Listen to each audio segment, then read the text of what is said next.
The deal means the reopening of 2 out of 4 eastern oil ports after an 8-month blockade by armed groups. It had been costing billions of dollars in lost revenue, devastating Libya's economy. Now, after prolonged talks between the protest leaders and government intermediaries, there's a deal. The mediators have reached an agreement approved by the government to reopen the ports in 2 stages. Firstly, Zueitina and Hariga ports will reopen, while Ras Lanuf and Es Sidr ports are going to reopen in 2 to 4 weeks. Certainly there will be other conditions and terms. The first signs of movement came less than a week ago with the release of 3 men who had stolen the Morning Glory oil tanker with up to $30 million worth of crude on board. The men had been detained by US Navy SEALs who raided the tanker, then handed the men over to the Libyan government. The men's leader received a hero's welcome from the armed group that had been the main force behind the blockade.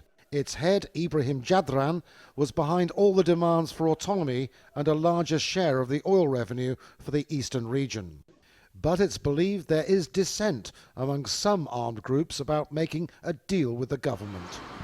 And it all happened on a day when the eastern city of Benghazi was expressing anger at the way its leaders are running the country. Strikes were held in the public and private sectors, shutting down schools and the university. Approach roads to Benghazi's airport were blocked, and staff stopped work in the main terminal. All international flights in and out of the airport were cancelled on Sunday. The protesters are demanding that the General National Congress based here in Tripoli should be disbanded immediately.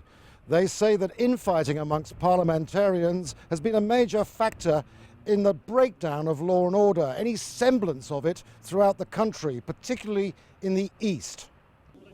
Well, there may be optimism with some of the oil due to start flowing again soon. A combination of anger, depression and frustration among Libyans is bearing down heavily on this weak government. Andrew Simmons, Al Jazeera, Tripoli.